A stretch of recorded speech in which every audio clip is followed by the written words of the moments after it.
Pertama terkait dengan P3B. Ini bagaimana sih kemudian P3B yang kita sudah miliki ini kita terapkan?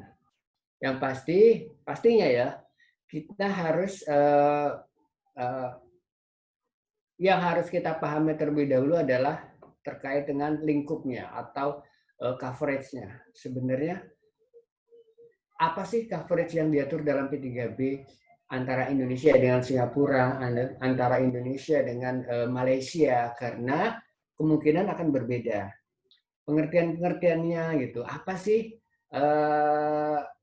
objek pajak yang dicakup? Kayak yang paling ekstrim itu kan P3B antara Indonesia dengan ini ya, apa namanya? Arab ya, KSA ya, Kerajaan Saudi Arabia ya. Itu yang sangat berbeda dengan P3B lainnya. Terus ada yang unik misalnya ada P3B antara Indonesia dengan Hong Kong. Padahal seperti kalian tahu Hong Kong itu bukan merupakan negara, tapi dia adalah suatu wilayah dari China gitu ya.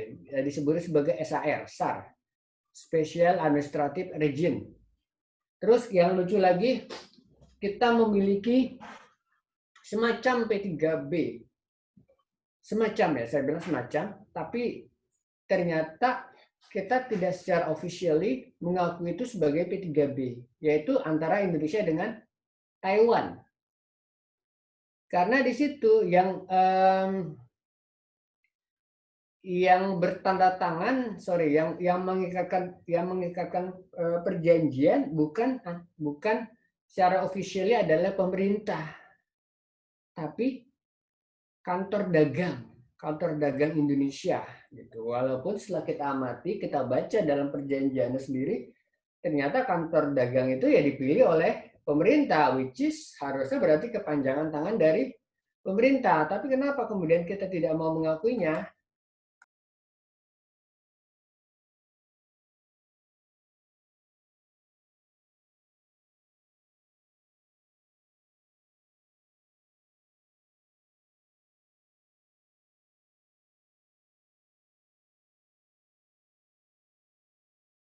Sorry, ada gangguan. Kenapa kemudian kita tidak mau mengakui? Ya karena itu ternyata kita terkendala oleh politik luar negeri kita, One China Policy, di mana kita hanya mengakui kedaulatan Cina yaitu cuma satu, RRT, Republik Rakyat Tiongkok ya, People's Republic of China, PRC, yang meliputi daerah-daerahnya itu adalah Macau, Hong Kong, termasuk Taiwan. Ada sedikit perbedaan antara Hong Kong dan Taiwan misalnya. Tadi saya sudah sampaikan kalau dengan full ada P3B. Sementara dengan Taiwan seolah-olah kita malu-malu mengakui, tapi kita sebenarnya menganggap itu adalah P3B. Gitu ya. Nah, jadi langkah yang pertama adalah kita menentukan dulu coverage dari P3B. Apa saja sih coveragenya dari subjek pajak, objek pajaknya, gitu. Terus kapan pastinya pemberlakuannya. Terus yang berikutnya definisi dari istilah yang nanti akan digunakan dalam P3B harus kita akui juga. Karena terminologi dari PPh misalnya itu akan berbeda antara yang diakui di Indonesia dengan yang diakui di Amerika misalnya. Contohnya, di Indonesia kita hanya mengakui PPh itu satu. Pajak atas penghasilan itu cuma satu, yaitu yang dikolek atau yang dikumpulkan oleh DJP. Nah, kalau di Amerika mereka ada dua untuk pajak penghasilan bagi orang pribadinya. Ada yang disebut sebagai federal tax, ada yang disebut sebagai state. Itu ya. Jadi untuk penghasilan yang sama yang diterima oleh orang pribadi, mereka mengenakan pajaknya dua, federal dan state. Saya ingat ketika itu waktu di Amerika harus ngisi SPT, kita ngisi 2 SPT jadinya. Ada yang apa namanya disampaikan ke IRS, which is federal, ada yang disampaikan ke kayak di sini mungkin Badan Penerimaan Daerah kali ya, Badan Pendapatan Daerah BPD gitu ya.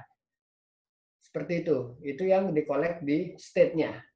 Nah, harus kita pahami di P3B apakah yang dimaksudkan dalam PPh-nya ini adalah yang federal atau yang state atau dua-duanya. Seperti itu. Kalau di Indonesia aman karena cuma satu yang disebut sebagai pajak penghasilan, cuma satu PPh, yang lainnya bukan PPh. Yang lainnya mungkin namanya lain tapi bukan PPh, jadi nggak akan mislead. Yang disebut sebagai PPh adalah yang sesuai dengan Undang-Undang Nomor 36 tahun 2008 yang disebut PPh. Tapi kalau di Amerika harus kita lihat yang disebut sebagai income tax. Income tax yang di cover dalam P3B ini apakah hanya yang federal tax, apakah hanya yang state tax, atau kedua-duanya, gitu ya.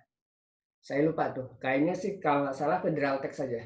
Nah di beberapa negara ada yang ternyata income tax-nya bukan di level federal, tapi di level state. Nah kalau seperti itu kan berarti coverage-nya berbeda. Kalau di Amerika rata-rata income tax di federal. Kalau enggak share seperti tadi itu, ada yang federal, ada yang state. Tapi yang terkait dengan PPN pasti ada yang di state. Enggak ada PPN karena dia dianggapnya consumption tax. Jadi tidak dibagi ke federal, langsung di state masing-masing atau di negara bagian masing-masing. Kalau di kita justru kebalikan, justru PPN itu ditarik ke nasional. Walaupun daerah sebenarnya sudah banyak yang minta gitu, karena kan itu sebenarnya consumption tax gitu kan, apa namanya pajak atas konsumsi sebenarnya. Harusnya ya daerah-daerah itu yang memang secara locus of source-nya atau penerimaannya ya harusnya di daerah gitu. Cuma memang so far masih di pusat. Yang kita sudah desentralisasikan selama ini hanya PBB gitu ya, dan BPITB. Terus ya tadi itu definisi ya. Jadi definisi kita harus pahami. Biasanya dibilang yang dimaksud dengan income tax bisa sama. Dalam konteksnya Indonesia adalah ini. Yang dimaksud dengan income tax dalam konteks yang Malaysia adalah ini. Misalnya Malaysia mengenal di sana di beberapa negara bagian atau kesultanannya ada zakat. Apakah zakat masuk dalam pengertian income tax? Gitu. Harus dipastikan. Kalau kita kan zakat ada diakui dalam perpajakan, tapi baru sekedar menjadi apa biaya. Padahal kalau kalian baca undang-undang, ada yang dari Aceh di sini? Ada nggak dari Aceh? Nggak ada. Kalau kalian baca undang-undang keistimewaan, undang-undang apa ya saya lupa, kanon.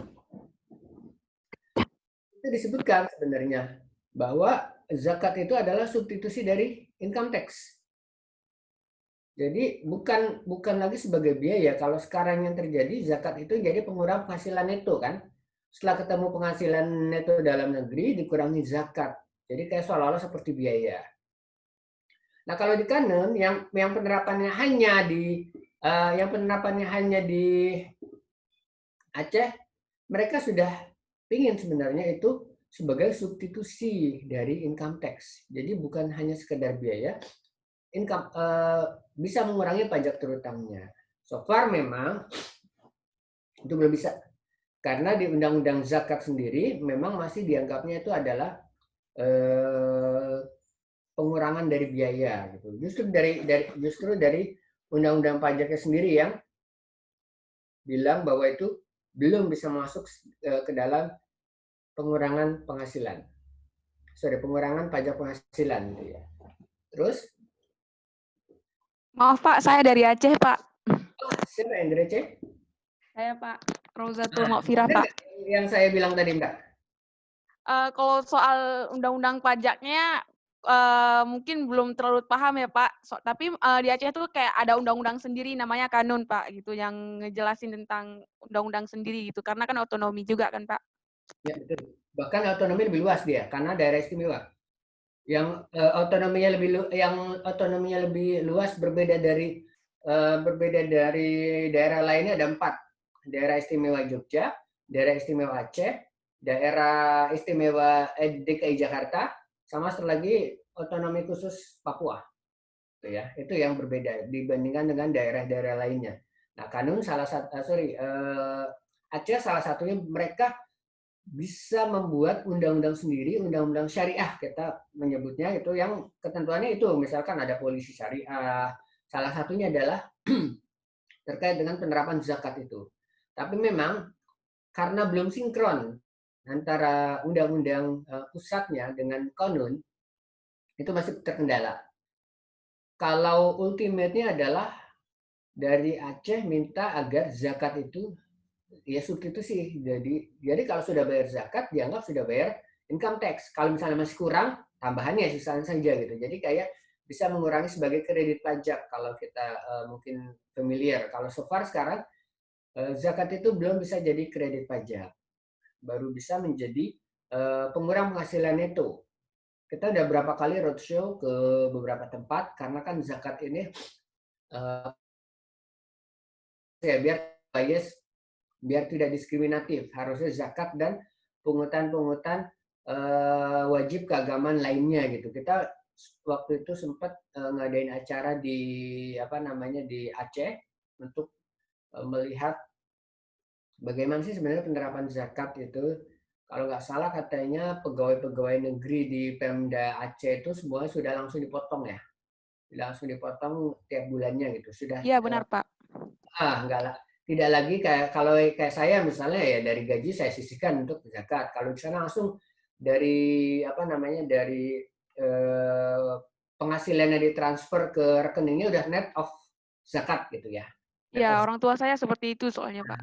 net of zakat sama net of tax gitu. Jadi sudah bersih, tidak perlu lagi kalau kalau nggak mau bayar zakat lagi sudah selesai karena dia sudah dianggap sudah bayar zakat. Nah, seperti itu kan. Nah, so far tapi memang zakat itu belum bisa mengurangi utang pajaknya. Jadi kalau di Aceh so far sementara ini masih double seolah-olah gitu ya. Zakat juga, pemotongan pajaknya juga dalam bulan yang sama gitu. Dianggapnya kalau kalau di tempat lain kan berbeda. Zakat silakan dibayar sendiri, PPh langsung dipotong oleh pemberi kerja gitu.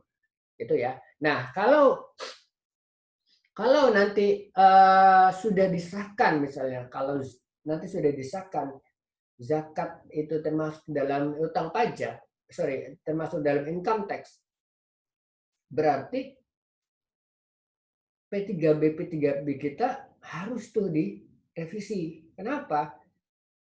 Income tax ya yang selama diakui dalam P3B adalah nomor 36 itu. P3B-nya harus direvisi. Gitu ya. Untuk bisa memasukkan bahwa kalau enggak nanti atas penghasilan-penghasilan yang sudah dipotong zakat tetap harus dibayar income tax-nya seperti itu. Itu ya. Oke, yang berikutnya terkait dengan pasal substantifnya. Nah, ini terkait dengan division of tax authority, pembagian dari hak pemajakan sebenarnya, tax right-nya. Kemarin kita sudah sempat mengeksamin beberapa klausul ya. Kalau kalian lihat, kalau ada yang struktur kalimatnya berbentuk shall, ada yang struktur kalimatnya may be text. Nah, di sini di rephrase lagi. Kalau yang tulisan ada shall be, strukturnya adalah shall be, biasanya hanya diberikan kepada satu saja, satu negara saja. Kita cek, biasa kepada negara domisili.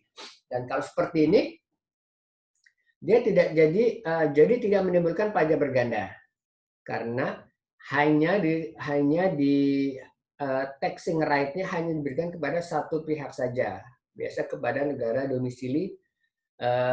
Ya lihat di ini ya, di perjanjiannya ya. Nah, tapi seperti kemarin saya sampaikan, bukan berarti dengan dia diberikan taxing right, bukan berarti bahwa harus dipajaki. Tergantung ketentuan domestiknya bagaimana. Kalau memang tidak ada ketentuan domestiknya untuk pemajakan penghasilan ini misalnya, tidak perlu kemudian karena ketentuan P3B bilangnya taxing right kepada dia, tidak perlu kemudian harus dibuat pemajakan khusus gitu. Nah, tapi imbasnya kalau ternyata tidak ada pemajakan yang dikenakan, dia disebut sebagai double non taxation. Karena sebenarnya taxing rate-nya hanya kepada satu pihak, tapi ternyata negara tersebut kemudian tidak ada pemajakan gitu ya. Nah, kalau yang B may be tax domisili pertama dia memiliki hak untuk mewajaki, walaupun belum tentu harus dipajaki, tapi negara sumber juga gitu. Jadi bisa menimbulkan pajak berganda gitu ya. Nah, di pajak berganda ini kemudian yang disolving dengan pembagian persentase. Kalau kemarin kalian masih ingat perbedaan-perbedaan antara OECD biasanya persentase sudah fix, sementara kalau yang dari UN model biasanya ada certain amount gitu ya, yaitu yang kemudian didiskusikan bilaterally gitu ya. Sebentar ya.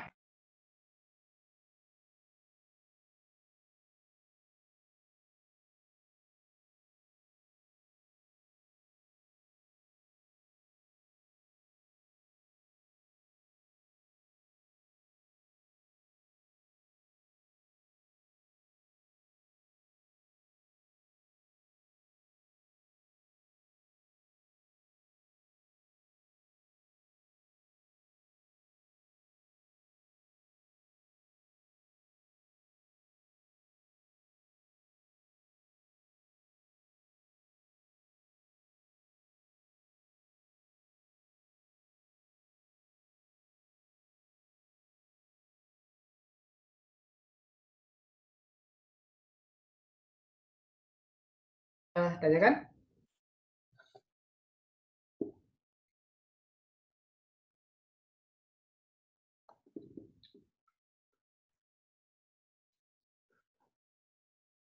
Lanjut.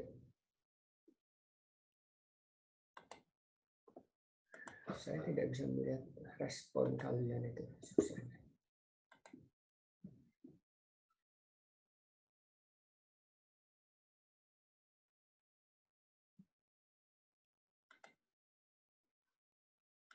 Gimana? Ada yang mau ditanyakan?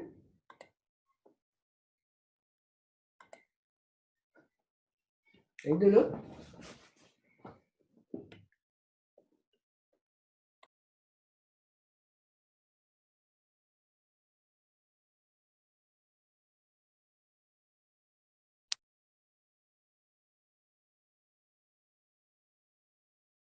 Lanjut ya.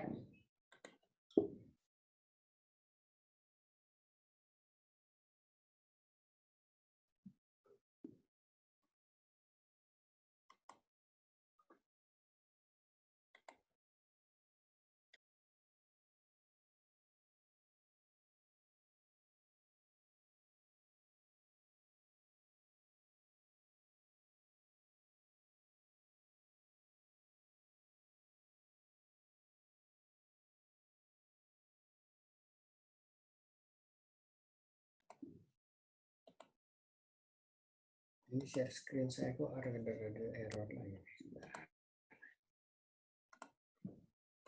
Sudah kelihatan belum share screen-nya? Udah, Pak. Sudah ya, tadi agak-agak susah digerakin. Oke, yang berikutnya adalah tahapan eliminasi berganda. Di situ kemudian ada kita mengenal exemption sama yang credit method. Ini di awal-awal kita kemarin sudah melihat perbedaannya. Ada yang bagaimana plus minusnya exemption bagaimana kredit gitu ya. Kalau kredit ternyata seperti di Indonesia tidak bisa semuanya kemudian diakui kreditnya dengan mekanisme PPh pasal 24 ada certain amount-nya yang ada maksimumnya, ada batas maksimum pengkreditan PPh dari luar negeri, dan kalau ada kerugian pun tidak bisa dibebankan gitu ya. Tapi kalau ada dispute, itulah kemudian diselesaikan dalam MAP atau Mutual Agreement Procedure gitu ya. Ini tahapan-tahapan penerapan P3B. Bagaimana kemudian dengan administrasi? Nah ini makanya saya bilang, aduh ini udah bahasa per lagi, per dirjen. Bagaimana kemudian penerapannya dalam P3B di Indonesia? Sebenarnya yang kita mau jagain adalah jangan sampai ada pihak-pihak yang tidak berkepentingan ikut serta dalam perjanjian kita ini. Bagaimana kemudian kita bisa memverifikasi? Ada maka yang disebut sebagai Certificate of Domicile atau SKD, surat keterangan domisili. Benar nggak sih kalau ternyata si Mr. X misalnya dia warga negara atau residen pemajakan dari Singapura, Mr. X residen dari Thailand gitu. Bagaimana caranya kemudian dia bisa memverifikasi, kemudian bisa memanfaatkan yang kemudian bisa memanfaatkan klausul-klausul yang ada di P3B. Nah, itulah makanya dibutuhkan surat keterangan domisili. Siapa kemudian yang ngisi? Otoritas yang berwenang di negara partner kita. Gitu ya. Yang kemudian terjadi adalah ya oke, dia residen dari atau Malaysia. Tapi apakah benar dia merupakan beneficial owner dari penghasilan tersebut? Jangan-jangan dia hanya agent, jangan-jangan dia hanya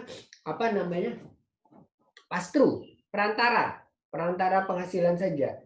Kalau seperti itu, secara prinsip sebenarnya dia melakukan treaty abuse, dia melakukan penyalahgunaan treaty. Ini kemudian yang diselesaikan oleh otoritas atau kompeten authority dari kedua negara. Benar nggak seperti itu? Gitu. Ya tentunya ini dibutuhkan kerjasama ya. Ntar saya mengecek PKN dulu ya.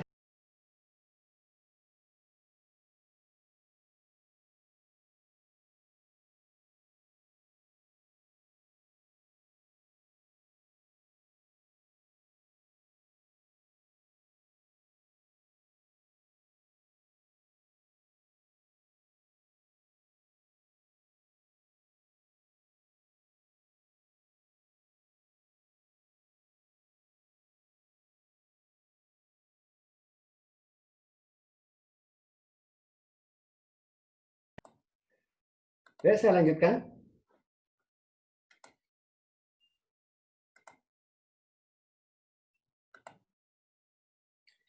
Jadi prosedur pertama, misalnya wajib pajak luar negeri yang mau memanfaatkan P3B, dia pertama yang pertama yang harus dilewati adalah harus yakini bahwa dia bukan wajib pajak dalam negeri. Karena kalau wajib pajak dalam negeri, subjek pajak dalam negeri, treaty nggak berlaku. Ya. Treaty berarti ketentuannya adalah ketentuan domestik dari perpajakan Indonesia. Ya.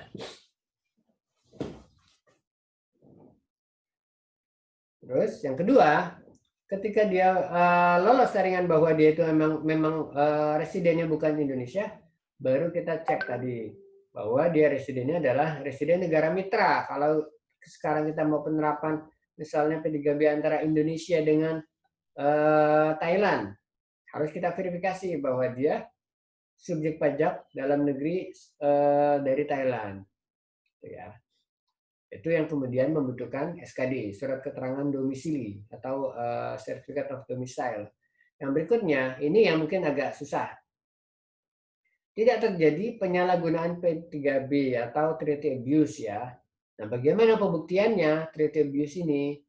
Kalau kalian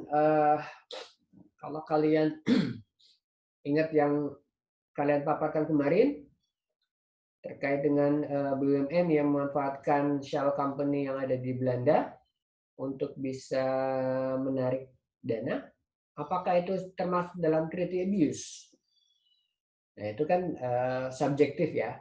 Subject to view-nya seperti apa, perspektifnya dari mana. Kalau dari pihak DJP mungkin akan menganggap itu abuse gitu, karena kok kayaknya kelihatan itu loh, hiding in plain sight gitu. Kalau ternyata sebenarnya BUMN ini cuma nyari dana gitu di sana perusahaan itu nggak ada apa-apa gitu loh. Cuma memang dia mencari celah-celah dalam P3B. Nah, seberapa jauh dia mencari celah-celahnya, itu yang kemudian dijadikan review, apakah ada abuse nggak sih sebenarnya. Terus yang D ini, penerima penghasilan merupakan beneficial owner dalam hal dipersyaratkan dalam P3B. Ternyata, klausul beneficial owner ini tidak diatur dalam P3B. P3B, sorry, di P3B Indonesia dengan Belanda. Itu yang kemudian jadinya bisa digunakan oleh mereka-mereka yang tahu gitu loh. Ya.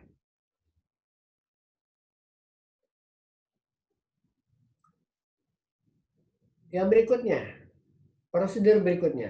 Ketika akan melakukan pemotongan, pihak yang membayarkan di Indonesia, mereka harus harus meminta pertama SKD ya, SKD dari residen wajib pajak WPLN tadi itu, sehingga bisa misalnya kalau bunga di sini berapa sih diterapkannya gitu. Kalau enggak harus ditetapkan 20%. Jika tidak ada informasi yang didapat Dirjen Pajak terkait dengan hal ini, maka harus ditetapkan PPh pasal 26 20%. Nah, terkait dengan hal ini saya ada sedikit cerita nih. Ini real dan sekarang masih berjalan. Jadi kita kan tiap tahun itu menerbitkan surat utang negara kan, SUN, SBN, surat berharga negara, atau SBN syariah, surat berharga negara syariah, ya.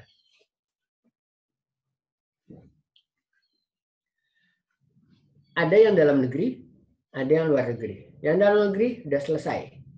Dalam artian pembajakannya jelas bahwa dia dipotong PPh pasal berapa? Pasal 23. Sebesar 15% ya.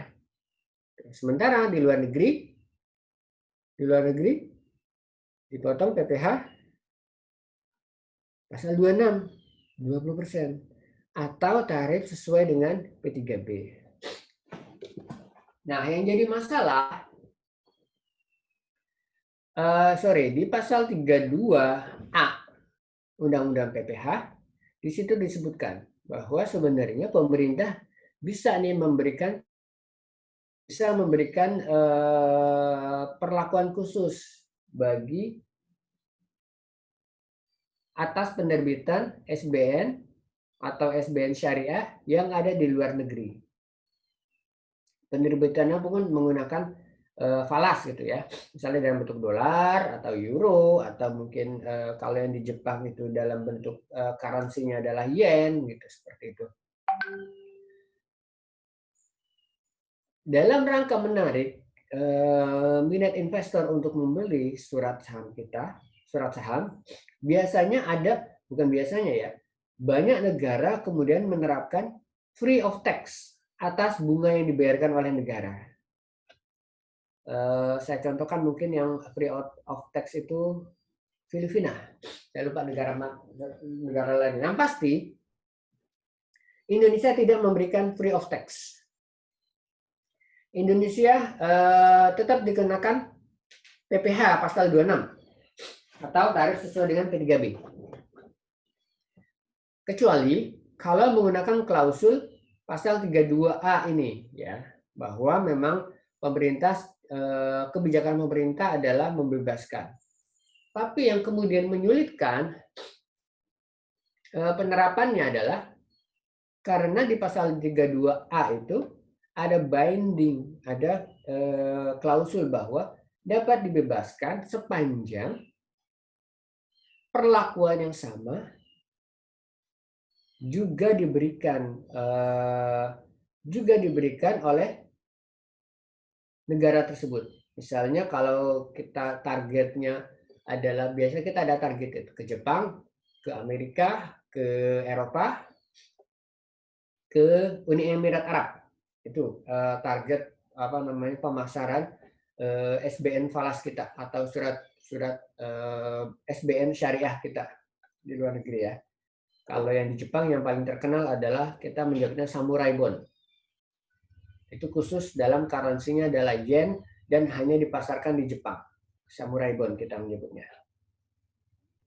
Ada yang disebut Eurobond, ada yang kalau yang di Dubai kita pakai SBN syariah di sana, karena di sana nggak mau kalau yang pakai bunga-bunga gitu, ya.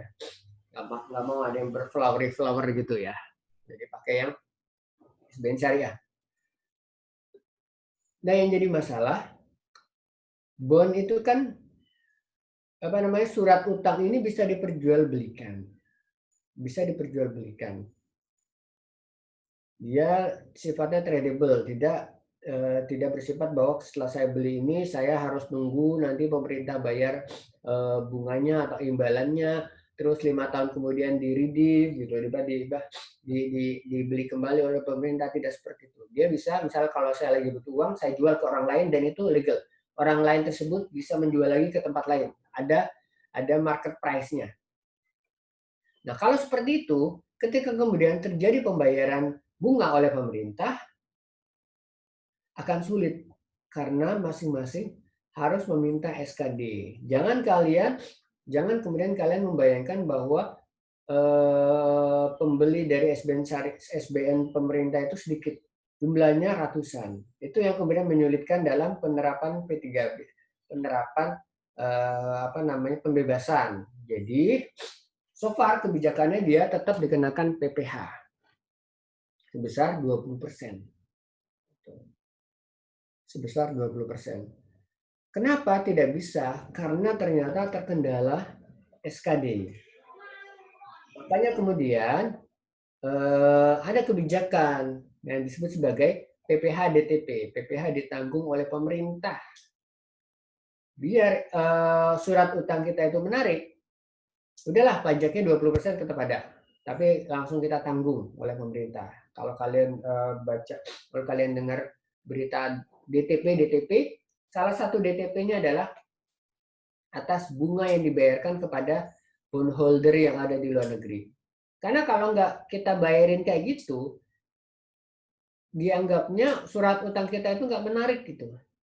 Karena misalnya dengan dengan bunga yang kita bayarkan begini, mereka sudah asumsi biaya bunga ini, pendapatan bunga ini nanti akan dikenakan PPh sebesar 20% atau minimal 10% kalau dia bisa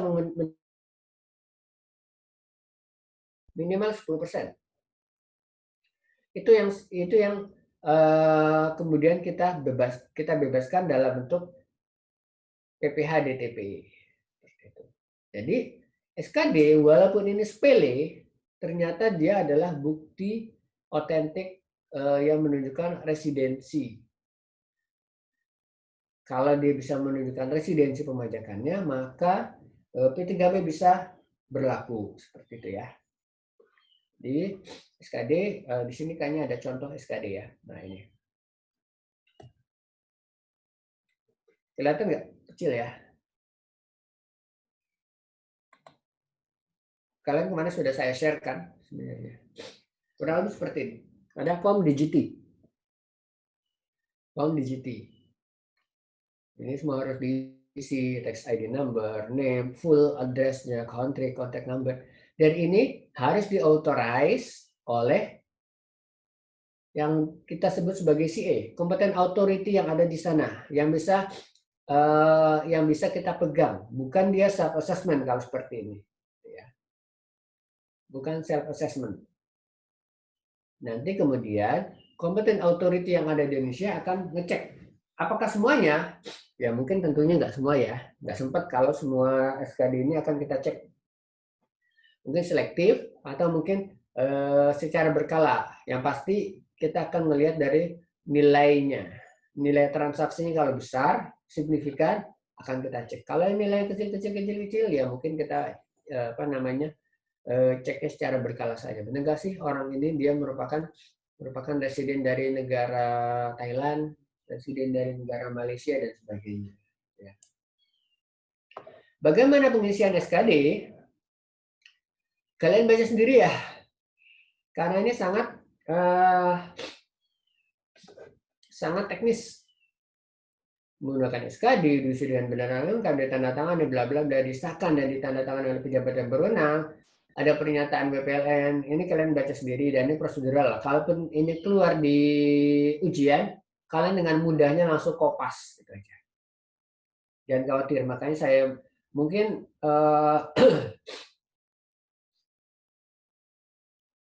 kalian harus ngeprint kali ya biar gampang, karena kalau kalian harus harus buka-buka lagi PPT-nya gitu akan text time gitu. Mungkin kalau sudah gelar semuanya kayak gini-gini, tapi saya rasa nggak akan keluar karena ini kan gampang, tidak ada ininya filosofinya di sini. Sampai sini yang bertanyakan SKD?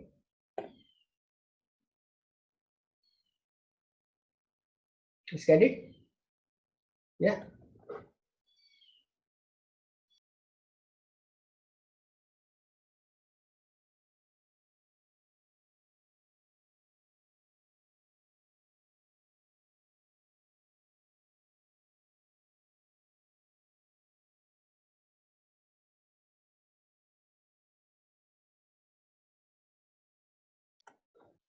Ada nggak? Ada? SKD?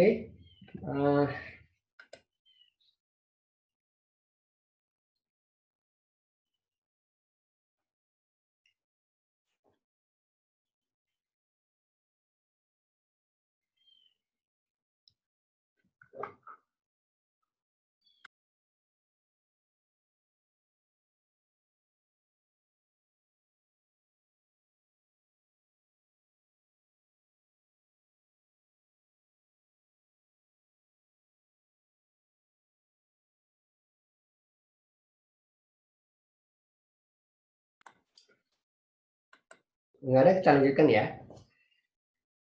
Terkait dengan ini mungkin klausul-klausul dalam SKD-nya ya. Apa sih yang disebut sebagai penyalahgunaan gitu. Jadi kalau misalnya ada substance of ekonominya di satu tempat gitu, terus misalnya ada legal activity-nya, terus ada legal form, ada activity-nya di sana dan sebagainya. Terus dan sebagainya sebenarnya. Yang pasti hal-hal ini kita perlukan untuk bisa memverifikasi apakah memang dia memanfaatkan P3B ini adalah pihak-pihak yang memang sah gitu ya. Jadi dia secara residen merupakan residen negara yang memiliki treaty gitu, misalnya antara Indonesia dengan Malaysia, Indonesia dengan Australia seperti itu. Jangan sampai ada residen negara lain yang mungkin klausul P3B-nya lebih kurang bagus, memanfaatkan dia treaty shopping misalnya. Treaty shopping ke klausul P3B yang memang lebih ramah gitu ya terhadap investasi dia misalnya. Ya. Ini tadi terkait dengan beneficial owner misalnya. Beneficial owner itu apa sih gitu? Jadi kemarin kita sudah sempat pelajari bahwa dia tidak bertindak sebagai agent atau nomini, terus juga apa namanya memang dia dilaporkan gitu ya, dalam artian dia bukan pass-through, dalam artian dia bukan pass-through. Misalnya kayak misalnya nomor 4 ini, menanggung risiko atas aset, atas modal atau atas kewajiban. Kita sering menyebutnya dia bukan paper company, bukan perusahaan yang hanya ada terdaftar doang di suatu negara, tapi sama sekali tidak ada aktivitas usaha. Hanya paper company-nya saja terdaftar di suatu negara, kemudian seolah-olah dia memiliki kegiatan di situ, sehingga ada penghasilan yang kemudian bisa memanfaatkan P3B. Itu makanya harus diperhatikan. Dan baca seperti ini seolah-olah mudah, tapi perpajakan internasional merupakan salah satu case yang paling banyak terjadi. Karena ya itulah, ada beda persepsi, ada memang pihak-pihak yang sengaja memanfaatkan celah-celah, dan sebagainya.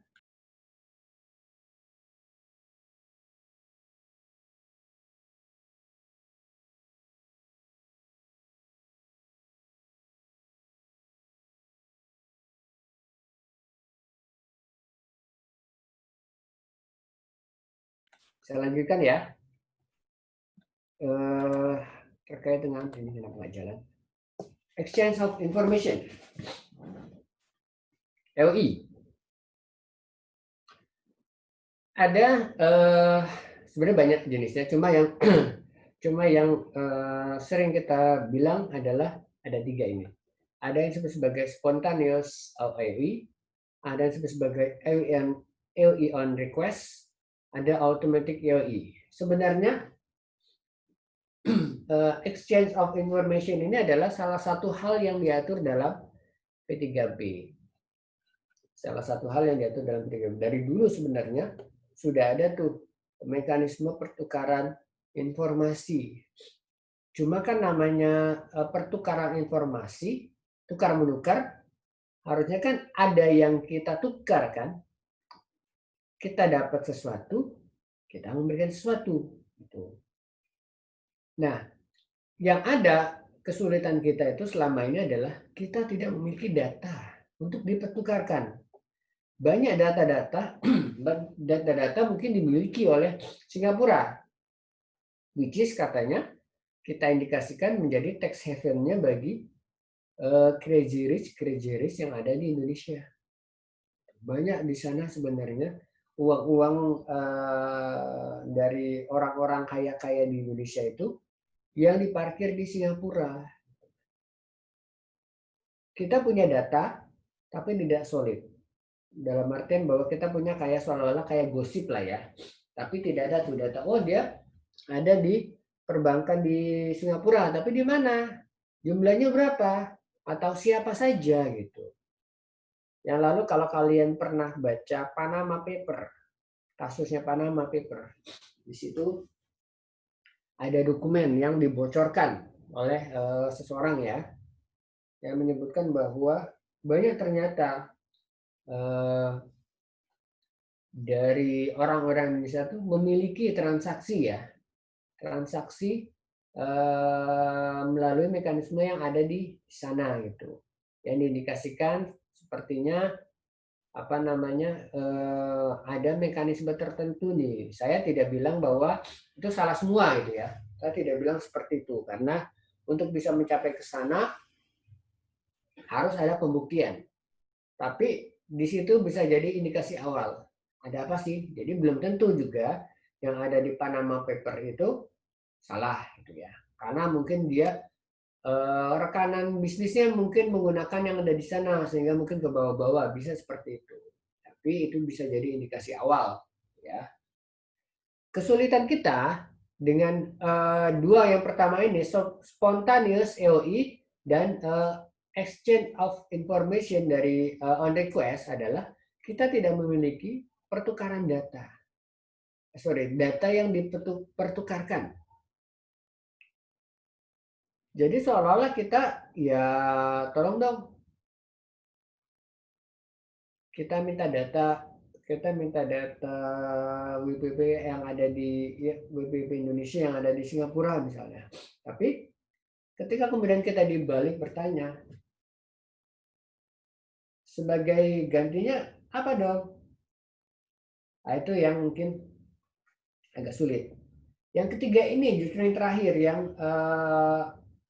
yang kita harapkan bisa lebih berkembang, yaitu automatic exchange of information. Ini bahkan diatur dalam Perpu 1 tahun 2018 ya, saya lupa 2018 atau 2017 drama.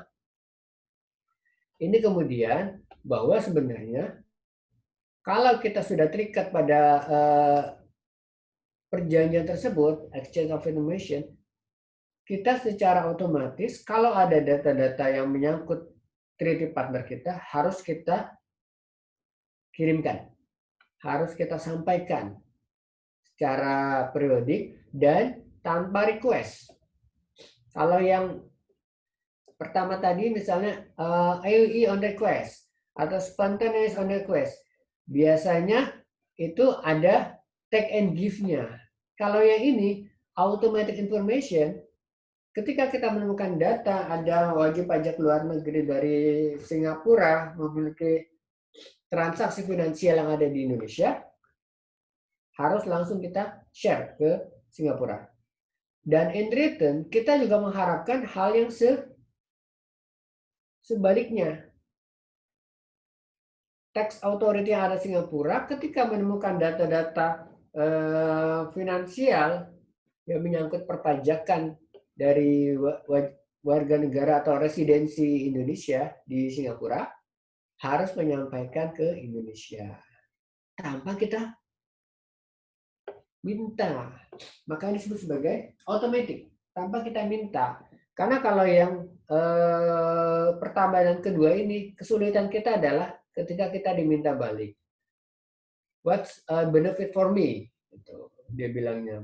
Apa sih untungnya bagi saya kalau saya kemudian menyampaikan ini kepada Anda gitu. Ini kan take and give. Tapi kalau yang automatic ini kita harapkan harusnya tidak ada lagi karena masing-masing sudah langsung. Kalau teman data langsung dikirimkan.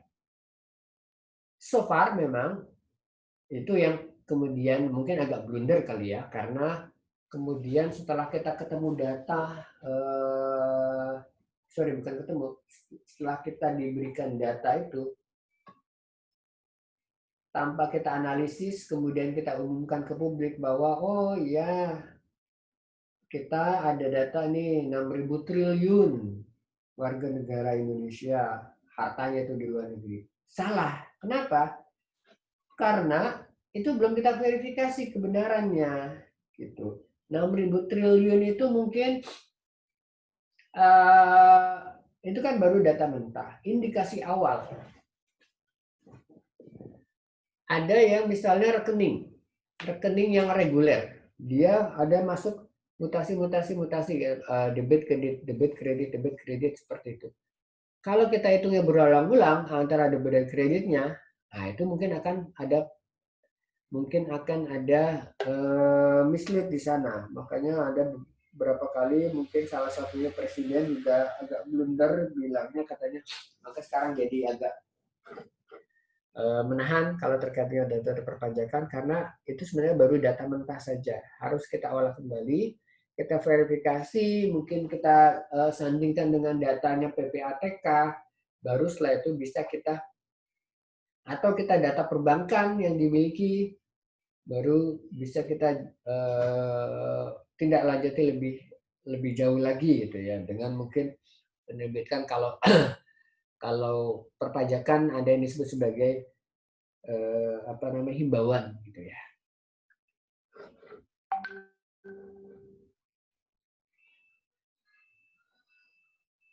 Ada benarnya kan sampai IOE ini?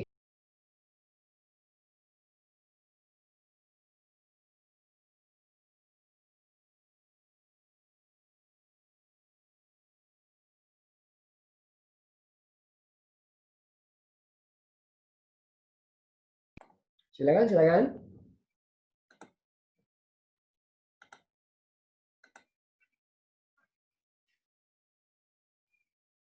Belum ada?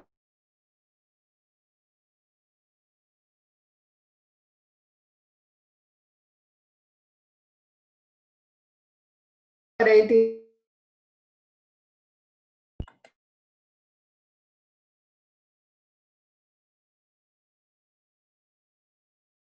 ngobrolnya bukan arisan ya. Yang diobrolin adalah masalah perpajakan.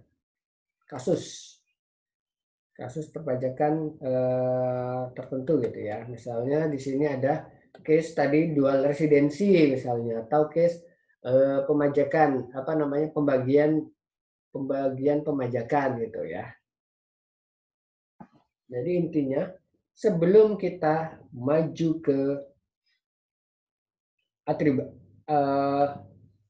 arbitrase internasional, kalau bisa kita sepakati dulu di MAP ini. Kasus-kasus perpajakan kita selesaikan bilateral gitu ya. Jadi persetujuan bersama atau mutual agreement. Di situ misalnya, dan itu biasanya siapa yang mengajukan? Yang mengajukan tentunya wajib pajak kan, wajib pajak apa namanya? Bisa wajib pajak Indonesia, bisa wajib pajak luar negeri yang mengajukan ke kompeten authority-nya. Ini dong tolong apa namanya? Saya ada case nih di Indonesia. Ada case dengan penerapan ini misalnya. Itu kemudian atas request tersebut negara lain misalnya Singapura minta ada MAP terkait dengan hal ini. Atau mungkin wajib pajak dalam negeri mengalami case. Waktu itu saya ingat yang agak besar itu adalah case Garuda, kalau salah. Garuda antara Indonesia sama Jepang. Saya lupa pastinya bagaimana case itu disolving, tapi bisa selesai. Yang kemudian yang terakhir case-nya, walaupun ini mungkin bukan purely terkait dengan pajak, case antara Indonesia dengan Thailand, yaitu lucu case-nya itu. Case-nya terkait dengan di sana, kalian tahu nggak kalau ternyata Kopiko, kalian tahu? Permen Thailand itu ternyata sangat laku, Kopiko itu. Sampai kemudian Thailand itu bilang bahwa Anda harus buka pabrik di sini untuk memproduksi Kopiko. Kenapa? Kalau nggak dibuka, kami akan kenakan kayak biaya masuk atas produk Kopiko. Sampai segitunya itu, karena ternyata impor Kopiko ke Thailand, impor Kopiko Thailand dari Indonesia itu sangat tinggi. Sampai mereka bilang harus buka pabrik di sini. Which is berarti Kopiko diproduksi oleh Mayora kalau salah ya. PT Mayora. Mayora apa Indofood ya. Pokoknya itulah salah satu itu. Mereka harus seperti itu. Karena pangsa pasarnya mereka sangat banyak. Sampai harus impornya itu mereka menganggap ini akan mengurangi akan menambah CAD karena akun defisit kita sangat besar dari Indonesia gara-gara Kopiko. Hanya dari Kopiko saja. Sampai segitunya gitu. Kalau tidak membuka pabrik di Thailand, akan kita kenakan biaya masuk.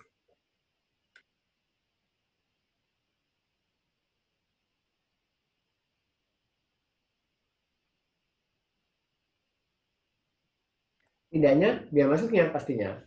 Ada pembajakan-pembajakan itu kemudian dianggapnya kayak diskriminatif nih pemerintah Thailand. Waktu itu makanya kemudian mereka minta dibukalah tolong perundingan apa namanya ngobrol-ngobrol tadi itu loh antara Indonesia dengan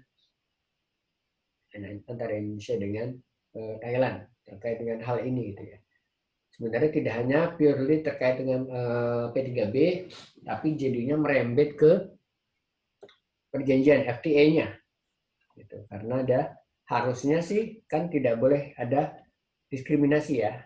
ada ketentuan non diskriminatif gitu ya, non discrimination antara pihak-pihak yang memiliki perjanjian di P3B inisiatifnya, tapi juga bisa atas inisiatif CA dari kompeten authority-nya masing-masing. Kalau Indonesia berarti Dirjen Pajak gitu ya. Dirjen Pajak kalau misalnya kayaknya ada yang perlu kita bicarakan antara Indonesia sama Thailand, Indonesia sama Singapura. Bisa juga dilakukan seperti itu. Tapi biasanya mostly MAP itu dibuka dari triggernya adalah case residensi. Baik dari residen Indonesia atau residen dari yang lain gitu. Kemudian mungkin kita pajakinya berbeda atau mungkin ada case-case dalam pemeriksaan dan sebagainya.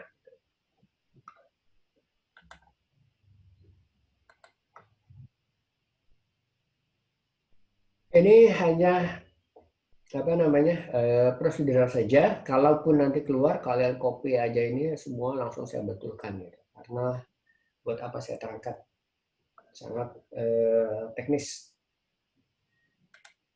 Ada yang bertanya kan? Hampir selesai. Nggak terasa 14 kali pertemuannya. Mohon maaf kalau saya itu sangat tidak kredibel kalau dari sisi waktu, sering berganti-ganti. Apa namanya? Saya mengakui itu, saya mengakui. Bahkan di review saya biasanya saya suka dikritiknya masalah time commitment. Saya mengakui itu karena memang saya tidak bisa mengelakkan tiba-tiba saya ada assignment dan ini kalian mungkin agak saya bukannya mau menghibur kalian ya. Kalian agak mending karena apa namanya online ya. Kalau yang offline kadang-kadang paginya mereka sudah ready, sudah ada di kelas, saya harus meng-cancel gitu. Yang paling parah itu kadang-kadang sering biasa saya satu kelas itu, 2 kelas dalam satu hari. Bukan saya gabung kelasnya, tapi pagi dan sore gitu. Paginya saya masih ada di kampus, siang ternyata saya harus rapat gitu. Padahal saya ditanya sama kelas siang, Pak masih jadwal schedule. Ternyata jam 11, jadi telepon harus balik ke kantor, mau nggak mau saya cancel kelas siang. Seperti itu apa namanya kemarin gitu, karena memang karena penugasan dari STAN ini bukan merupakan tugas utama walaupun seperti itu dan memang perjanjian saya dengan kantor di BKF adalah pekerjaan BKF harus didahulukan prioritas. Jadinya kalau ada misalnya penugasan saya harus itu dulu yang diprioritaskan. Tapi bukan berarti saya menyepelekan kalian gitu dalam arti seperti itu. Tapi kita bagi-bagilah. Dan di awal memang saya juga sering menyampaikan seperti itu. Jadi memang saya sangat terbantu dengan ada PIC yang dengan sabar mungkin nanyain ke saya, makasih Mbak Livia ya, sudah sabar sekali gitu. Kadang-kadang saya cuekin, bukan saya cuekin sebenarnya, saya sudah baca, cuma belum sempat saya jawab gitu. Saya baru jawab paginya kadang-kadang. Jangan diambil hati ya Mbak Livia ya, jangan baper gitu ya. Karena memang itulah saya saya belum buka kamera dari tadi ya.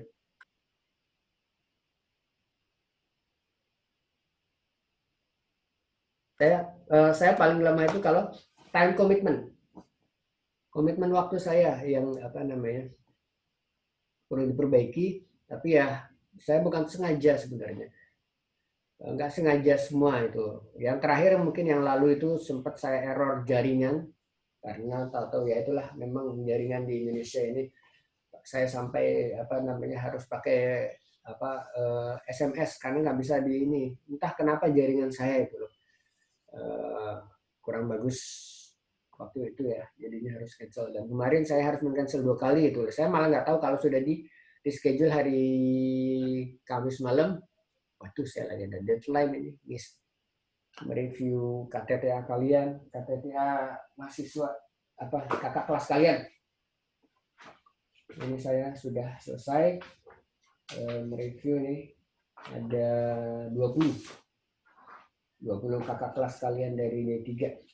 Kebetulan saya diserahi untuk yang output ya, yang PPH output. Kalian mungkin nanti semester kalau kalian lulus insya Allah ya, kan sudah mulai ini ya, sudah mulai bikin KTTA ya, sudah mulai bikin KTTA. Saya sarankan sebenarnya pastinya kalian harus memikirkan kondisi yang pesimisnya adalah COVID ini belum membaik. Dan artian berarti kalian akan susah nih mencari objek penelitian kalian gitu ya. Kalau seperti itu mungkin lebih ke arah literatur gitu. Tapi kalau kalian punya channel misalnya kalian punya misalnya bapak kalian kerja di kalau kalian ngambil pengamatan di bank misalnya di BRI, kalau seperti itu oke, nggak masalah. Tapi kalau kalian tidak punya channel sama sekali, saya sarankan mungkin literatur. Kemarin saya bimbing ada 2 yang menggunakan literatur. Saya yang propose, coba kamu itu deh, kamu meneliti masalah ini. Ada yang meneliti masalah penghasilannya ojek online. Saya sangat tertarik tuh, saya kasih appreciate karena masih dispute ternyata. Apakah dia menggunakan PPh pasal 21, dianggap sebagai karyawan dari Grab atau dari Gojek, atau dia pekerja bebas. Karena kalau dari beberapa penghasilan ternyata dia pekerja bebas, tapi ada penghasilan misalnya bonus, insentif dari ojek dan lainnya. Itu kan berarti bukan penghasilan bebas, tapi merupakan penghasilan gaji. Itu ya. Ada nggak yang mau ditanyakan? Kemarin Mbak Livia kalau nggak salah sudah ngirimkan ya. Tapi kalau menurut saya, kalau mau kita diskusikan, itu diskusikan di luar kelas saja. Jadi monggo kalau kalian mau menanyakan yang soal yang dari dosen koordinator ya kemarin. Kemarin saya sudah share ya, sudah di-share sama Mbak Livia kan. Kisi-kisi soalnya kurang lebih seperti itu. Tidak sampai pengisian SPT. Hanya mungkin penghitungan pajak terutang. Gitu ya. Tidak, karena setelah kita simulasikan sepertinya waktunya nggak cukup kalau buat pengisian SPT 1771. Kalau yang di soal yang dari dosen koordinator, sepertinya itu sampai pengisian SPT 1771 dolar ya. Tidak sampai pengisian SPT, hanya sampai penghitungan PPh terutang. Gitu ya. Mohon untuk ujian kalian cek satu persatu, pastikan bahwa seluruh jawabannya kalian isi semua. Mungkin ada dalam satu kalimat yang ditanyakan 2. Harus kalian isi dua-duanya. Walaupun salah, saya kasih nilai masih. Tapi kalau kalian tidak jawab, langsung saya kurangi setengahnya. Misalnya dia poinnya 10. Kalian jawab salah satunya, mungkin bisa saya kasih 8. Tapi kalau kalian tidak jawab salah satunya, saya cuma kasih 5. Itu rule-nya saya. Gitu ya. Jadi tolong, kalau nggak salah, tipenya itu kayak seperti satu mini case. Ada 15 pertanyaan. Tapi mungkin di pertanyaan itu ada bukan cuma satu gitu. Kayak misalnya kemarin yang saya contohkan penentuan kemarin residensi ya, Mister siapa tuh kemarin. Itu kan ada bagaimana dengan dia P3B apa yang digunakan, terus dia bagaimana dividennya, terus dia sebenarnya dia residen mana sih gitu. Ada yang menjawab mulai dari penentuan penentuan dia source of income-nya, terakhir adalah habitualnya, ternyata dia punya rumah bla bla bla, seperti itu. Ada yang tidak terlalu detail, tapi langsung dia ada residen ini. Oke, that's okay, nggak masalah. Karena yang intinya adalah seperti itu. Dan harus dijawab semua. Ada yang mungkin ketinggalan 1 poin, nah itu mau nggak mau harus saya kurangi. Seperti itu ya. Jadi mohon bisa lebih teliti.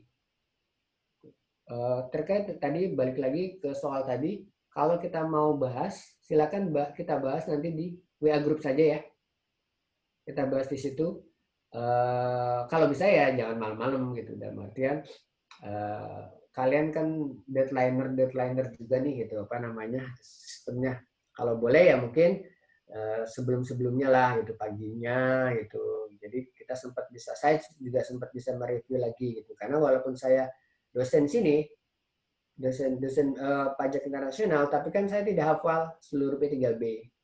Saya P3B antara Indonesia sama Jepang, P3B antara Indonesia dengan Singapura mungkin berbeda, klausul-klausul berbeda, mungkin time test-nya berbeda. Saya harus cek dulu. Gitu. Saya nggak hafal, jujur. Itu harus, I have to admit that. Saya nggak hafal seluruh klausul-klausulnya. Hanya konten-kontennya saja yang utama. Dia ada threshold-nya, seperti itu.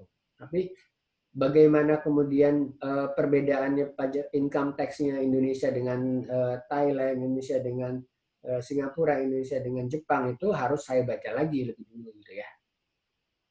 Ada yang menanyakan nggak? Halo, ada yang menanyakan? Kalau enggak, saya mau ini dong, ini total berapa sih? 40, kurang 1 ya? Pas ya? Pas ya berarti ya? Kalian buka semua kameranya gitu, terus kita foto bareng-bareng, nanti saya print screen semuanya gitu ya. Biasanya kan kalau kita kelasnya offline terakhir itu kita foto-foto ya, kalian suka ngajakin foto-foto. Yang kemarin itu saya dipaksa oleh kalian itu, oleh teman-teman kalian gitu, untuk bukan cuma foto, pakai TikTok gitu. Aduh, saya belum nggak pakai. Siapa sih nih di kelas saya? Ingat gak itu? Aduh, saya dipaksa menggunakan TikTok. Jadi saya harus kemarin sebenarnya setelah selesai itu saya cari-cari TikTok selanjutnya itu. Jangan-jangan di kelas ini nanti terakhir harus pakai TikTok gitu. Ternyata kemudian kan kelasnya online ya. Jadinya alhamdulillah berarti saya tidak pakai TikTok gitu ya. Iya kemarin aduh ini ya nggak apa-apa lah, apa namanya, pengalaman gitu ya, terakhir kali. Ini ada yang belum buka kameranya nih, Chandra, Aba, tolong bisa dibuka semua ininya, apa namanya, videonya. Video ya, jangan foto. Ini ada yang nggak bergerak-gerak, Gabriel ini jangan-jangan cuma foto ini nih. Foto. Oh enggak, kirain cuma ini doang, apa namanya? Kan ada tuh seolah-olah dia buka video, ternyata foto, dia seolah-olah menatap kamera gitu ya. Ini bergerak semua kan? Apa nih gaya Kiki Arif? Gimana tuh gaya? Bergerak ya. Gaya Kiki Arif tuh seperti apa tuh?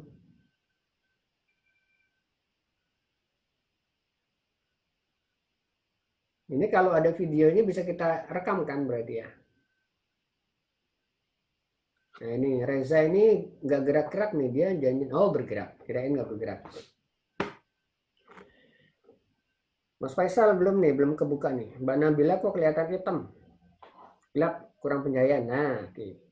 Mas Faisal juga oke. Mbak Livia masih hitam, masih gelap. Mbak Nurul bergerak kah ini? Oh bergerak, oke. Kirain cuma foto. Saya pakai kacamata nggak kelihatan jelas. Salsabila, oke. Bagas. Oke, saya print screen dulu. Chandra. 1, 1, 2, 3. Sekali lagi ya. 1, 2. Mbak Juan ada 4. 1, 2, 3. Oke. Nah, terima kasih. Sedih ya, kita selama 1 semester nggak ketemu sama sekali ya. Gitu nggak sih?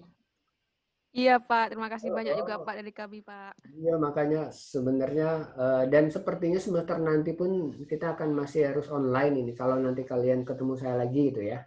Inilah saya siap-siap, mungkin sekalian pesanin ke teman kalian ya, siap-siap kalau ngajar Pak Wahyu nanti jadwal kalian fleksibel gitu ya. Jangan kalian terpaku pada jadwal yang ada di jadwal tetap gitu, karena sangat rentan perubahan gitu.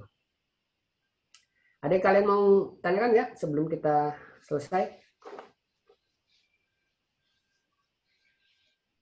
izin tanya, Pak. Gimana?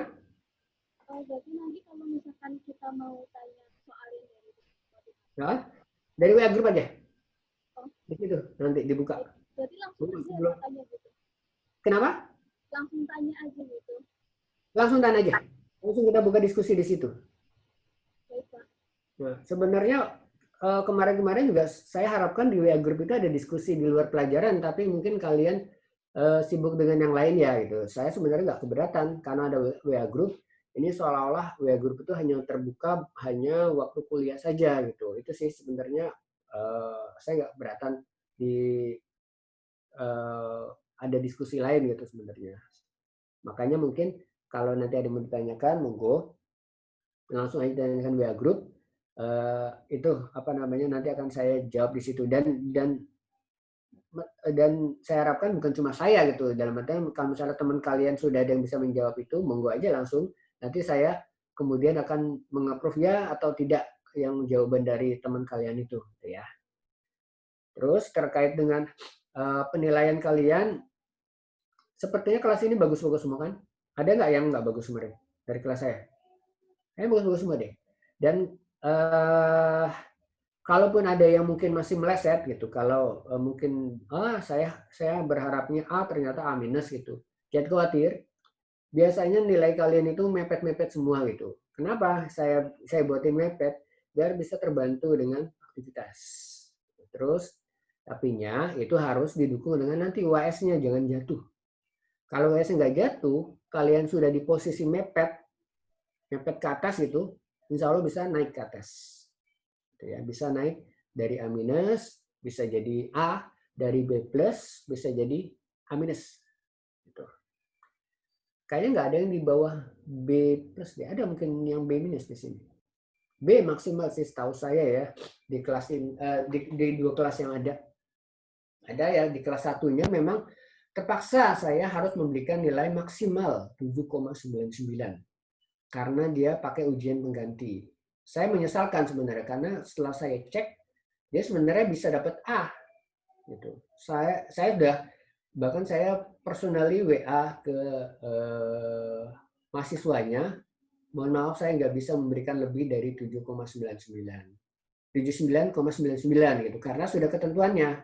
Kalian tahu itu kan ujian pengganti maksimal 79,99 walaupun saya nilainya dia bisa dapat A tapi terpaksa gitu. Makanya saya pesankan lagi, pastikan ketika ujian online kalian bagus semua. Gitu ya. Kalau mungkin di tempat sekarang kalian jaringannya kurang bagus pada saat pengiriman, mungkin kalian bisa mondok dulu ke saudara kalian, gitu ya, yang jaringannya bagus.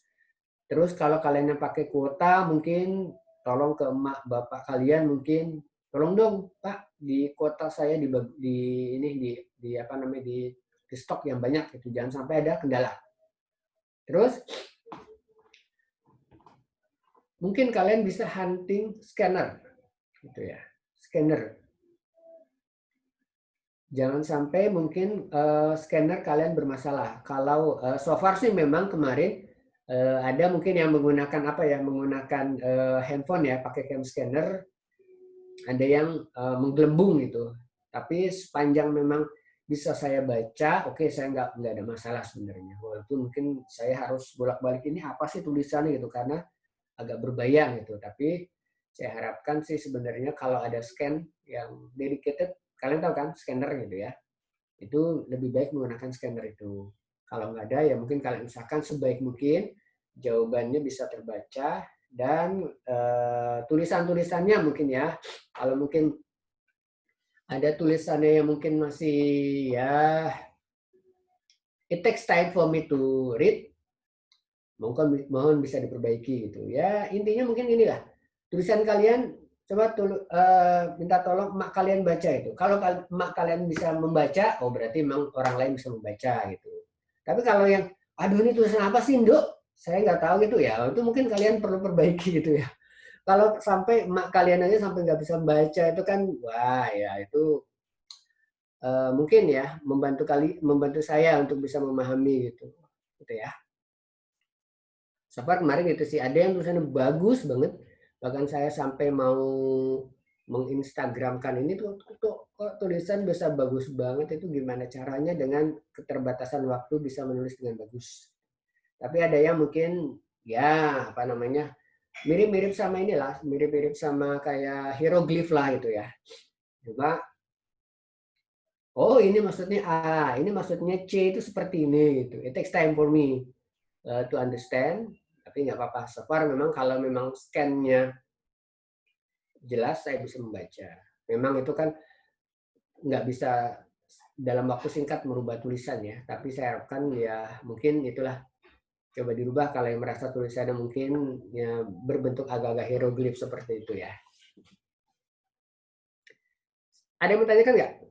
Di luar dari pelajaran mungkin atau terkait dengan UAS-nya, monggo. Tapi kisi-kisi kurang lebih seperti itu. Kalian sudah lebih fokus kan Indonesia dengan apa kemarin? Singapura ya? Dan Jepang. Kalian pelajari P3B-nya. Indonesia dengan Jepang, Indonesia dengan Singapura. Dan kalian dapat privilege dengan open book sebaik-baiknya dan tidak juga tidak diawasi. Jadi kalian mau gelar semuanya, kalian mau search from the internet, monggo silakan. Kalian dapat privilege untuk itu. Cuma jangan lupa ada batas waktunya. Kalau nggak salah 150 menit ya batas waktunya. Ya, ada yang mau ditanyakan?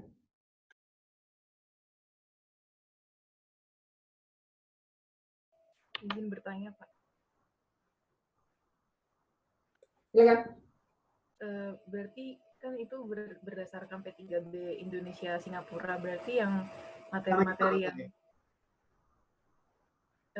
materi yang interest, royalty dan lain-lain itu sesuai dengan yang kata-kata maybe text or shall be text itu ya, Pak? Ya, sesuai makanya. Maka dengan sudah ada kisi-kisi, kalian sebenarnya bisa langsung lihat. Kalian bikin summary, kalian bikin mungkin namanya cheat sheet. Jangan yang inti-intinya mungkin kalian summary. Oh, kalau Singapura itu interest itu dia shall. Oh, ini dia may. Nah, kalau itu kan berarti sudah kelihatan pemajakannya ada di mana gitu kan. Dan baru setelah itu dilihat Singapura ada nggak sih pemajakan domestiknya. Indonesia ada nggak sih? Pastinya Indonesia ada pajaknya kan. Di pasal 26 ada, dan itu makin jelas di situ ada persentasenya. Dari situ langsung kelihatan. Karena sudah, kalau nggak salah nggak cuma Singapura ya, dengan Jepang ya. Sama Jepang juga kan?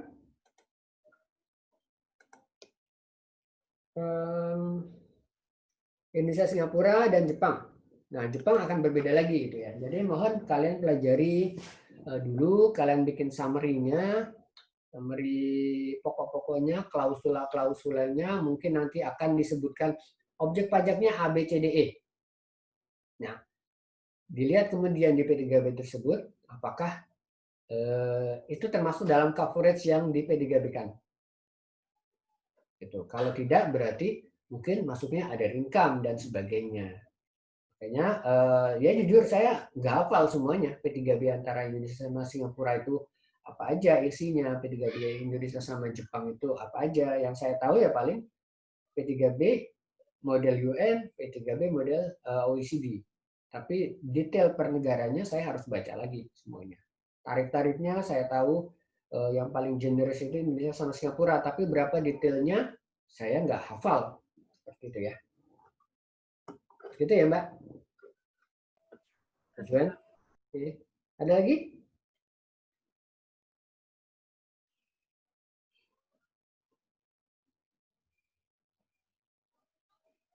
Yang lain, yang lain? Cukup? Kalau cukup ya berarti saya akhiri pertemuan kita kali ini, dan untuk satu semester ini mohon maaf sebelumnya. Kembali saya minta maaf, saya mungkin lemah di komitmen saya dalam waktu. Saya harus mengakui itu gitu. Karena di review-review beberapa ya seperti itu, mungkin dia mereview bagus yang lain, tapi yang ini Pak kuliahnya ganti-ganti gitu. Makanya ya itulah tadi sudah saya sampaikan, bukannya saya tidak memprioritaskan kalian, tapi saya ada priority yang lainnya. Kayak kemarin juga bukan cuma pekerjaan kantor, ternyata saya ada priority buat KPPA, saya harus submit reviewnya. Ini saya baru tanda tangan hari ini. Kelihatan nggak? Nggak kelihatan ya? Nggak Nggak kelihatan kelihatan, ya? Pak. Nggak kelihatan ya, karena saya menggunakan background. Apa namanya?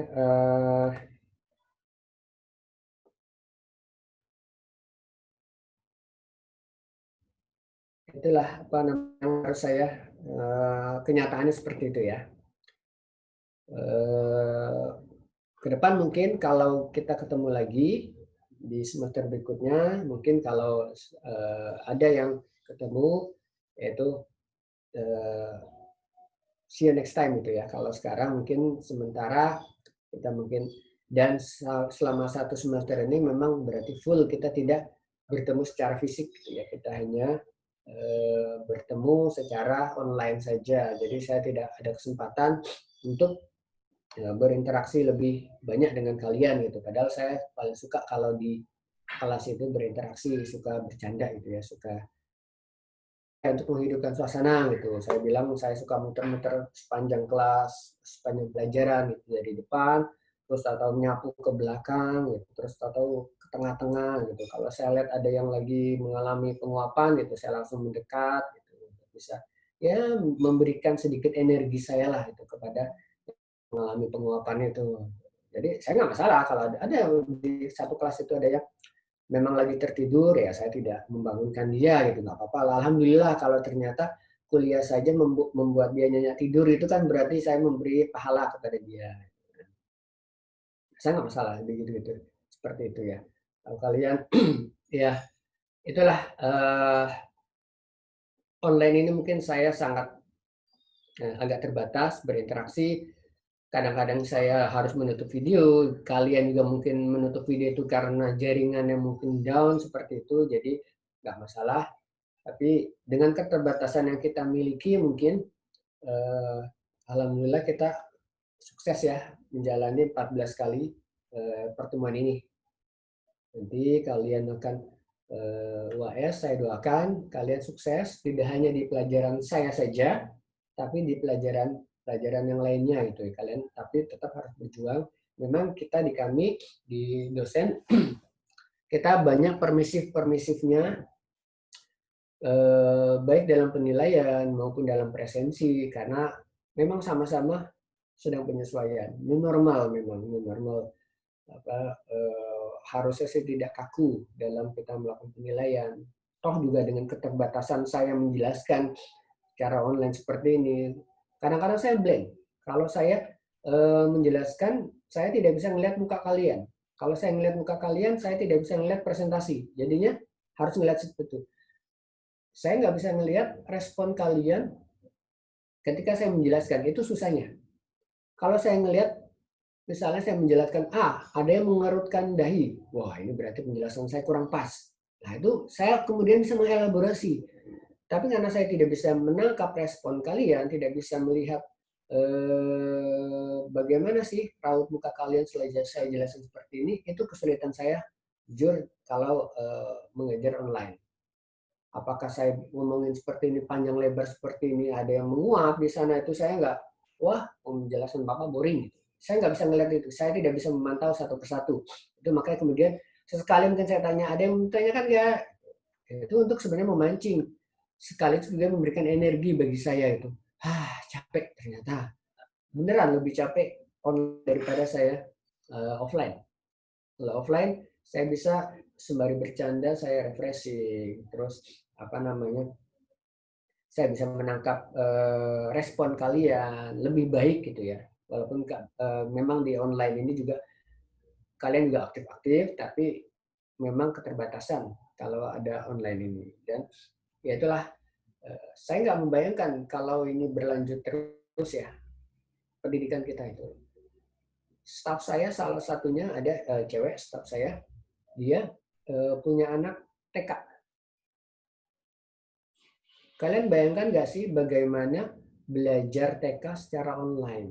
TK itu kan activity, lari-lari, masak memasak, eksistensi bagaimana kabarnya. Ya, dia cerita gitu, bagaimana belajar memakai baju gitu.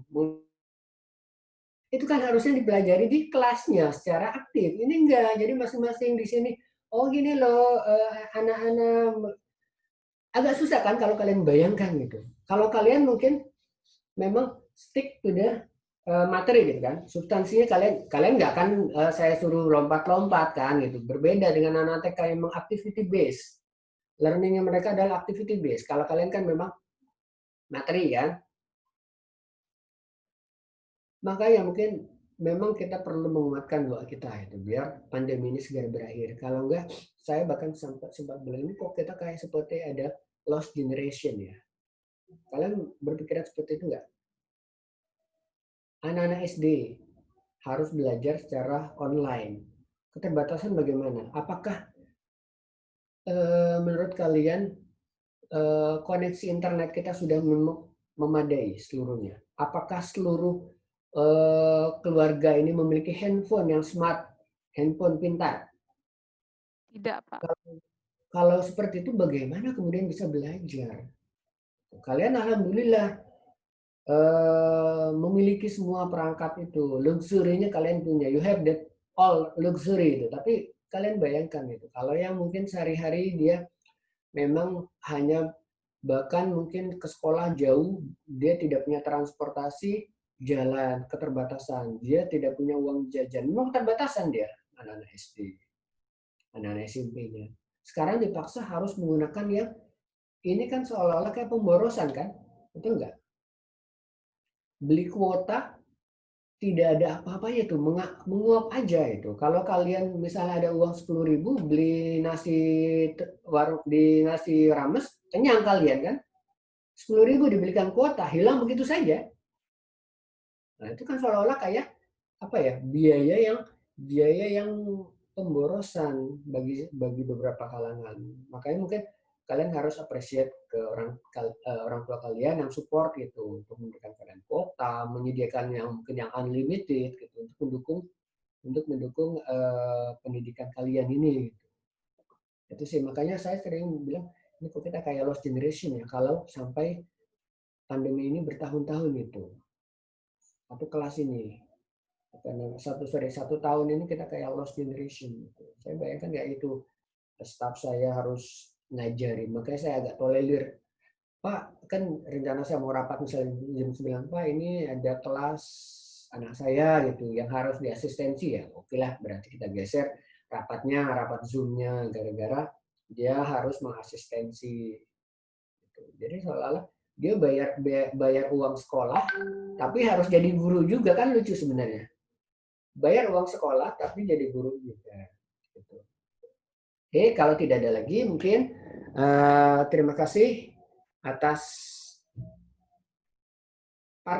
partisipasi aktif kalian di kelas ini selama 1 semester. Saya kadang-kadang mungkin suka kebablasan, sering melewati waktu, terus juga sering ganti-ganti jadwal. Saya mohon maaf sekali lagi sehingga mungkin membuat jadwal kalian chaos gitu ya. Seharusnya saya Sabtu ini bisa jogging, ada gara-gara ada kelas Pak Wahyu pagi-pagi jadi nggak bisa jogging gitu ya. Mohon dimaafkan ya, mungkin setelah ini kalian bisa jogging lah walaupun telat gitu. Mungkin kalau kalian ada janji ngedate dengan pasangan kalian jadinya terhambat gara-gara saya, mohon maaf gitu ya. Ya, tapi semua adalah ketidaksengajaan dan memang terpaksa saya harus meng-cancel kelas kalian gitu. Itu saya sekali lagi mohon maaf yang sebesar-besarnya. Terakhir kali mungkin tadi bahkan saya lupa untuk menyiapkan kalian. Terakhir kali mungkin monggo disiapkan untuk terakhir kalinya dan kita niatkan, kita doakan dengan kusuk kali ini. Khususnya kita harapkan agar pandemi ini segera berakhir, sehingga kalian bisa kesempatan untuk bisa berkuliah lagi dengan normal di kelas, di STAN, di Jurang Mangu. Kalau nanti mungkin kita bisa seperti itu di semester, mungkin semester ini tidak, semester yang terakhir mungkin kalian sebelum tingkat 3 nanti kalian bisa kuliah dan mungkin ketemu saya. Nah, kita bisa ketemu in person nanti, bisa bercanda lebih leluasa nanti. Monggo silakan disiapkan PIC-nya. Kita doakan lebih kusuk lagi ya.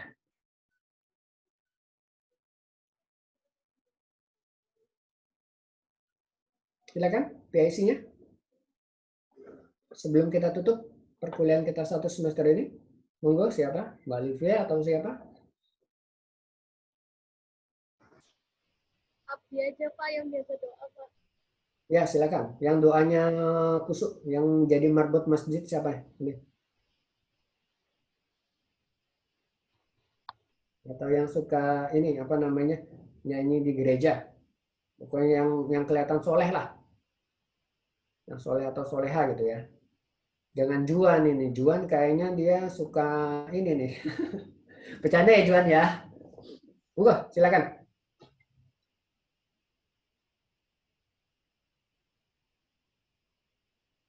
Hamdi mungkin. Abdul Hamdi nih. Oke, dari namanya. Ya Pak, izin Pak. Sebut nih kayaknya nih. Monggo. Mungkin di pertemuan terakhir di matkul pajak internasional ini, kita mungkin bisa berdoa menyesuaikan ya menurut kepercayaan dan agama masing-masing. Tapi saya akan bawakannya menurut kepercayaan agama Islam. Syaitonirrajim. Bismillahirrahmanirrahim. Alhamdulillahirabbil alamin. Wassalatu wassalamu ala asrofil anbiya'i wal mursalin wa ala alihi wa sahbihi ajmain. Ya Allah, jadikanlah pertemuan kami ini materi-materi yang telah diajarkan oleh Bapak Wahyu, jadikanlah materi ini menjadi materi yang mudah kami ingat, mudah kami hafalkan, dan juga menjadi ilmu yang bermanfaat bagi kami. Dan berikanlah keberkahan kepada kami, ya Allah, menjadi pelajaran ini yang nantinya bisa kami terapkan di dunia pekerjaan kami, ataupun dapat kami ajarkan untuk ke generasi berikutnya. Dan ya Allah, mudahkanlah kami dalam menghadapi UAS kami di minggu ke depan, dan jadikanlah nilai kami itu menjadi nilai yang baik, dan maksimalkanlah untuk kami pekerjaan, ya Allah. Rabbana zulamna anfusana wa illam taghfir lana wa tarhamna lanakunanna minal khasirin. Rabbana atina fid dunya hasanah wa fil akhirati hasanah wa qina adzabannar. Walhamdulillahirabbil alamin. Amin rabbil alamin. Demikian, Pak. Oke, terima kasih atas doanya. Terima kasih atas kesempatan bisa mengenal kalian satu persatu, walaupun mungkin tidak in person, tidak secara langsung, tapi saya beberapa membaca tulisan-tulisan kalian.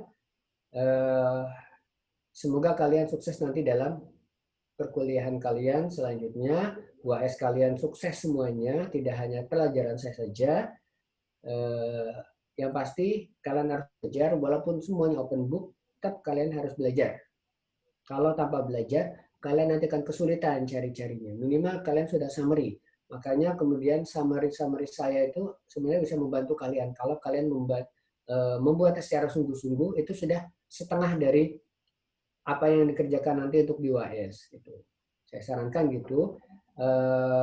Mohon bisa tips-tips dari saya bisa tetap dilaksanakan untuk terkait dengan UAS-nya. Jangan don't leave any answer unanswered. Terus kalian pastinya tetap berdoa, ya. Karena apapun itu, kalau tanpa ada ridho dari Yang Maha Kuasa, bisa saja sesuatu terjadi. Kalian mungkin mengirim tapi tak tahu fail. Kalian mungkin merasa itu sudah benar, ternyata jawabannya berbeda. Yakinkan, setelah kalian berusaha, kalian kemudian berdoa. Saya akhiri saja pertemuan kita kali ini, dan untuk 1 semester dengan ucapan wabillahi taufiq wal hidayah. Wassalamualaikum warahmatullahi wabarakatuh. Selamat pagi semua. Nice weekend semuanya.